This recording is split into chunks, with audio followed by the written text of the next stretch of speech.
જય હિન્દ મિત્રો, હું છું બીજલભાઈ. મારી યુટ્યુબ ચેનલ બીજલભાઈ ગુજરાતી બ્લોગમાં તમારું સ્વાગત છે. અને આપણે આવી ગયા છીએ મુળેશ્વર. એ જુઓ છો શું છે, આપણે જાણીએ અને માણીએ વાલા મિત્રો. પાટણપતિ મૂળરાજ બીજા જે પ્રથમ પૂજા એમને કરેલી અને આ જે શિવલિંગ છે તે સ્વયંભૂ પ્રગટ છે. કહેવાય છે કે લાખા ફૂલાની સામે 6 વખત મૂળરાજ સોલંકી બીજા હારી ગયેલા અને કોઈની પાસેથી પ્રેરણા મેળવી અને અહીંયા પૂજા કરેલી અને પછી એમની જીત થયેલી એવો ઇતિહાસ છે. અને મિત્રો, આપણા દેશના મહાન એવા રણછોડ પગીની પણ અહીંયા ઇતિહાસ જબરજસ્ત જોડાયેલો છે. જે અમર જ્યોત સતત જો ચાલુ કરી હોય તો સૌ પ્રથમ વાર રણછોડ પગીએ અહીંયા અમર જ્યોત જે ઘીની ચાલુ કરેલી અને સતત 10 વર્ષ સુધી એમને અહીંયા ઘી પૂરેલું અને એમની માની પ્રેરણાથી કહેવાય છે કે શિવ ભક્ત બન્યા હતા.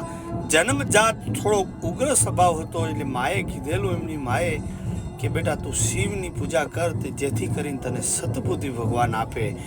અને એટલું જ નહીં, 1,10,000 જે તે ટાઈમે અહીંયા એમનો ફંડ ફાળો પણ આપેલો. અને શિવરાત્રિ આવે ત્યારે પ્રથમ પૂજા એમની પરિવારની આજે પણ મુળેશ્વર મહાદેવજીની અંદર એમની હોય છે.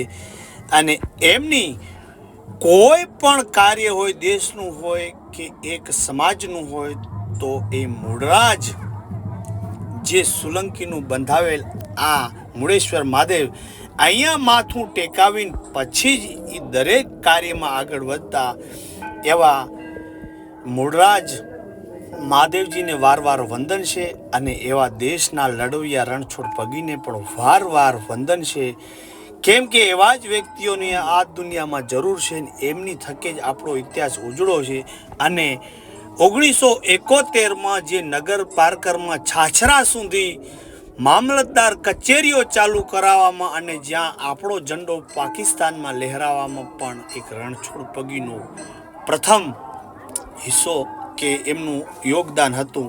એવા એમને વંદન છે. હા કાકા, હવે તમે મને જણાવો તો મુળેશ્વર મહાદેવજીનો ઇતિહાસ થોડો વિસ્તારથી. મુળેશ્વર મહાદેવ જોની વખતમાં મૂળથી આ લિંગ રહ્યું ને એ કોઈ ગોળ્યું નથી. લિંગ અચ્છા, કુદરતી લિંગ છે. અચ્છા, જે સ્વયંભૂ પ્રગટ. હા, બરાબર છે. કુદરતી લિંગ છે. અને એમાંથી આ ગાયના ધણવાળે જોયું. બરાબર. અને એક ગાય ગામપુરમાં જાતી. બરાબર છે. દૂધી જાતી અહીંયા આવીને. હા હા હા. એટલે ગોવાળને ઓળખો આવ્યો ધણીએ કે ભાઈ તું મારી ગાય દોઈ નાખે છે. હા.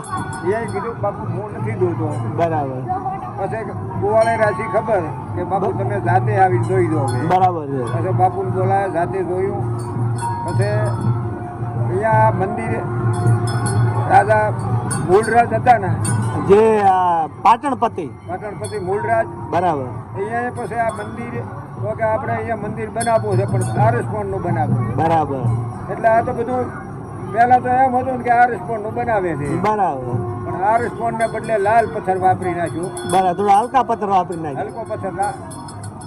હલકો પથ્થર લાલ વાપરી નાખ્યો. હા. પણ છેલ્લે દાદા પછી એને કડિયાને ઓંધળો કર્યો કે તારે આ પથ્થર આરસ વાપરવાના હતા, ચો લાલ કરી મારું લાલ કરી નાખ્યું તે. એટલે આ કોન્ટ્રાક્ટ પહેલા હોતા જ છે ના હા, હોતા. થોડું હોતા જ હા ના. હા થોડું. દલાલી તો હોતા એ વખતે. એ તો બાપુ થઈ ગયું, એ તો બાપુ આમ છે. બરાબર. પણ છેલ્લે દાદા બાપુને ખબર પડી કડિયાને ઓંધળો થઈ ગયો. ઓહો હો. આ જોની વખતનું મૂળરાજ વખતનું થાય એને અહીંયાથી નામ પડ્યું મુળેશ્વર મહાદેવ. હા, જે એમને આ બંધાયું મૂળમાંથી બંધાયું મૂળરાજ સોલંકી. સોલંકી એટલે અહીંયા મુળેશ્વર નામ પડ્યું. મુળેશ્વર નામ આમે જમીનમાંથી આ લિંગ પ્રગટ થયું. અચ્છા, મૂળિયા એના પાતાળમાંથી કે પાતાળમાંથી. એટલે એ બે વસ્તુ આમાં મેચ થઈ. હા હા હા. વાહ ભાઈ વાહ. એટલે કેટલું જૂનું છે? 1200 વર્ષ લગભગ 1314 વર્ષ. એટલે ત્યાં બોર્ડ માર્યું હતું 1200 વર્ષનું. આપણે તો ખબર ન બસ આ એવું થશે. આપણે તો ભણે એટલે આપણને તો શું ખબર. ના ખબર હોય. પણ આ ડોહાની વાતો આપણે સાંભળેલો. આપણે હવે ડોહા છાપરા. આવો આવો, એ તો આપણા છોકરા હમણાં ડોહા થઈ જાય. હા, થઈ જાય છે. તમારું કયું ગામ? મારું ગામ ઝાલાણા. હવે કેવા છો? પટેલ. વાહ ભાઈ વાહ. હું હાકના પાયા પાયા. અચ્છા અચ્છા અચ્છા અચ્છા બહુ સારું. તે આ દર બુધવાર અહીંયા સોમવારે મેળો હોય છે કે શ્રાવણના સોમવાર છે એટલે વસ્તી વધારે? ના, શ્રાવણના સોમવારે. અચ્છા બહુ વસ્તી આવે. દર સોમવારે નહીં પણ શ્રાવણના સોમવારે દર સોમવારે મેળો જ હોય. અચ્છા અચ્છા હર હર મહાદેવ. હા, હર હર મહાદેવ. વાહ ભાઈ વાહ. હર હર મહાદેવ ને ઘર ઘર મહાદેવ. આપણું ગામ હું કચ્છમાંથી આવું છું બચ્ચા આપણે ગાંધીધામથી. ગાંધીધામથી એમ ને? હા રેડી, રેડી. આ બાજુ આવ્યો તો મેં કીધું દર્શન કરતા ના જ. ના, સારું કર્યું ને. બહુ પબ્લિક છે હો કાકા. હા. પબ્લિક તો બહુ છે આજે. અરે પબ્લિક તો હજી હા. તો હાલના સોમવારે છે. એમ? પહેલો સોમવાર, બીજો સોમવાર, ત્રીજો સોમવારે આથી વધારે છે. હા હા હા હા બહુ પહેલે સારું. સોમવાર, ચોથો હું તો 5 સોમવાર આપવાના છે. અને રેવા પીવા ખાવા પીવાની સેવા વ્યવસ્થા કેવી છે? બધી વ્યવસ્થા ફૂલ. અચ્છા ગમે તે કોઈ આડે દિવસે માણસ આવે તો આડેજી આવે તો ચા પાણી ખાવાનું બધું રહેવાનું બધું? બધું હરિના દ્વાર ખુલ્લા જ છે. હરિના દ્વાર ખુલ્લા ખુલ્લા. વાહ વાહ વાહ. હરિના દ્વાર ખુલ્લા. અત્યારે જેને હા હા મેં રસોડામાં જમીન આવ્યો. જેને વર્ત હોય ને વ્રત હા એને પ્રસાદ, બરાબર. એને રાજગરાનો ખીરો હા અને બટાકાનું શાક અત્યારે ગરમા ગરમ ખાઈને જાય અમે. ખાઈને આવ્યા ને હા એટલે ચાલુ જ હોય. વટથી જમાડ્યું હા, આગ્રહ કરીને. આગ્રહ આગ્રહ. વાહ. એ તો અહીંયા આવે એટલે પ્રસાદ લીધા વગર તો ખરેખર આવેલો પ્રસાદ લીધા વગર જવાય નહીં. નકર આપણે દોસ્તદાર બને. હા હા હા અને અને આ જો કોઈ વર્ત હોય તો ફરાળ કરો. હા હા અને સામે તળાવ છે એ એટલા વખત તો જૂનું છે ને? આ તો આવે ધોની વખતનું. ધોની વાય છે મોય. એમ? હા, એક વાય છે. એ રાજા હે એ વાય પોતાની બંધાવલ છે. મુળેશ્વર. ફૂલરાજ સોલંકીની બંધાવલ છે. વાહ વાહ વાહ. એ અત્યારે દેખાય છે કે પાણીમાં ડટાઈ ગઈ છે. પાણીમાં ત્યાં તો પાણી ભરાયેલું છે. બરાબર કાંઈ સીધો બદલો ગયો ને એની હોમે હોમી જ છે. બરાબર. મંદિરની ને એની એક જ સમયની સ્થાપના છે શું ખબર? હોમે હોમી સીધે સીધી એની વાહ વાહ વાહ વાહ. ઈ સમયની હોય એવું લાગે. હોય. એ જ સમયની એ હા, વખતે જ વાય બનાવે. હા હા હા. કેટલી ઊંડી છે? અરે ઘણી ઊંડી. એમ? ઘણી ઊંડી છે. પાણીનો સુવાય. ઓહો પતાળ સુધી જ્યાં સુધી પાણી. પાણીના સુવાય છે. હા હા હા બહુ સરસ બહુ સરસ. બધાને બતાવું તો વાંધો નથી ને? હે ના ના, ગમે તેને બતાવો. હા બહુ સરસ બહુ સરસ. ગમે એને બતાવો. વાહ મજા આવી હાલો. આપણે ધારીનું નામ હા હા તો હવે હર હર મહાદેવ. હર મહાદેવ. વાહ ભાઈ વાહ. હા સાહેબ અહીંયા આપણો પરિચય આપો ને આ કેટલું જૂનું મંદિર છે ને શું મહત્વ છે કાંઈ એમ બે શબ્દો? માવજીભાઈ ચત્રાભાઈ પટેલ, વાહ વાવ તાલુકાના આકોલી ગામ એ મારું જન્મસ્થળ છે. બહુ અને આ વિસ્તાર સાથેનો, આ ધરતી સાથેનો ખૂબ જૂનો મારા પૂર્વજનોથી કરીને સંબંધ છે. વાહ આ વિસ્તારમાં મને મુળેશ્વર દાદાની કૃપાથી પાટણથી પાવડાસોણ સુધી એટલે વાવ થરાદના ધારાસભ્ય થવાની પણ ભગવાનની કૃપાથી તક મળી હતી. વાહ વાહ. ગુજરાત રાજ્યના ઉચ્ચ અધિકાર સમિતિ 20 પોઈન્ટ પ્રોગ્રામ હાઈ પાવર કમિટીના અધ્યક્ષ અને કેબિનેટ મંત્રીનો દરજ્જો પણ મુળેશ્વર દાદાની કૃપાથી જ મળ્યો હતો. વાહ. આ વિસ્તારમાં પાણીના પ્રશ્નો, રસ્તાના પ્રશ્નો, લાઇટના પ્રશ્નો એવા ઘણા બધા પ્રશ્નો નર્મદાના કે જે હતા અને એ પ્રશ્નોમાં પણ મુળેશ્વર દાદાની કૃપા થઈ, જેનાથી કરીને ખૂબ ને ખૂબ કામ કરવાની તક પણ 1990થી 95માં મળેલી. વાહ વાહ. એના પછી પણ આજ સુધી 4 થી 5 વિધાનસભાઓ લડવાનો મોકો પણ મળ્યો છે. વાહ. આ દેશની 4 પાર્ટીઓએ હા. સૌ પ્રથમ મોરારજી દેસાઈએ ટિકિટ આપી હતી. સંજોગો વસાત આ વિસ્તારના ધ્યાનમાં રાખીને, છત્રી કોમને ધ્યાનમાં રાખીને એ વખતે કોંગ્રેસના ઉમેદવાર ભાઈ પરબતભાઈ પટેલને જીતાડ્યા હતા અને સમર્થન આપ્યું હતું. વાહ વાહ. એના પછી ફરીથી જનતા મોરચાએ ટિકિટ મને આપી. જનતા દળે વાહ. અને પરબતભાઈ સાહેબને અમે બંને હામામે લડ્યા અને આ પ્રજાએ ન્યાય તોડી અને મને ધારાસભ્ય બનાવ્યો. વાહ. અને એ વખતે સરકારમાં જવાનું, રહેવાનું કે કામ કરવાનું એક તક મળી હતી. વાહ. એના પછીના સમયમાં જ્યારે ભારતીય જનતા પાર્ટી એ પણ ટિકિટ આપી હતી અને અહીં ચૂંટણી લડવાનું થયું હતું.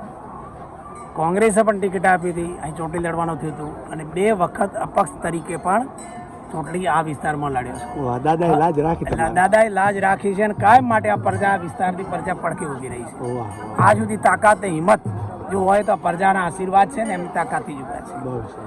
એ રીતે આ વિસ્તારમાં રણછોડભાઈ પગી હા. ત્યાં લીંબાળા ગામના વતની હતા હા અને ખૂબ સજ્જન માણસ હતા. મારા ખાસ અંગત કહું તો મારા વડીલ હતા. વાહ. અને એમના આશીર્વાદ ખેમા બાપુના, લીંબાળા ખેમા બાપુના જે શેર માતાના ભોગો હા, હતા, હા, એમનું- બાબાભાઈના દાદાશ્રી, હા. એમના પણ આશીર્વાદ હતા અને સર્વ સમાજના વડીલોના પણ આશીર્વાદ હતા.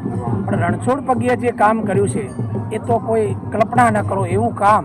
જ્યારે 1971ની લડાઈમાં, 65માં 65માં અને 71માં 71માં વિશેષ કરીને ટોટલ સેનાપતિ તરીકે આગળ થયા છે અને આખી જનરલ માણેક શાહના સમયમાં પણ એ હકીકતમાં નગર પારકર અને છાછરા સુધી એમને પહોંચાડ્યા હતા અને આગળ આપણે નગર પારકર આખું સર પણ કર્યું હતું અને મામલતદાર કચેરી પણ ત્યાં ચાલુ કરી હતી.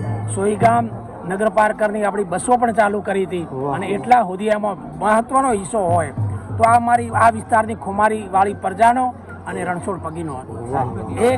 એક આ વિસ્તારનો મારો નાગરિક એક સમાજ કોઈ પણ સમાજ હોય 36 કોમના લોકો સૈનિક થઈને ઊભા હતા, આર્મીના સૈનિક થઈને ઊભા હતા અને જ્યાં જરૂર પડે ભારતીય આર્મીને કે ભારતીય લશ્કરને ત્યાં એક માણસ બકરી ચારનારો માણસ પણ એને પડખે ઊભો હતો અને ખેતરમાં કામ કરનારો હળાકનારો પણ એને પડખે ઊભો હતો અને જે જોઈએ જરૂરિયાત પૂરી પાડીને આ વિસ્તારની ખુમારી અને આ વિસ્તારનો જે તેજ હતો એ પણ બતાવ્યું હતું.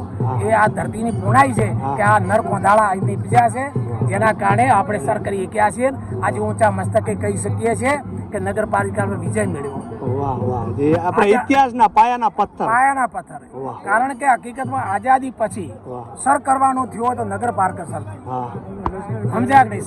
સર કરવાનું થયું તો નગર પારકર સર કર્યું. પાકિસ્તાનમાં જઈને જો સાહેબ જો આપણી ઓફિસો ચાલતી હોય ને આપણી પાકિસ્તાનમાં જઈને આપણી બસો જતી હોય તો આ વિસ્તારમાંથી થયું હતું. સમજ્યા કે નહીં? આજે આપણે જીત્યા છીએ, સમજ્યા કે નહીં? અને જીતીને સર પણ કર્યું હતું.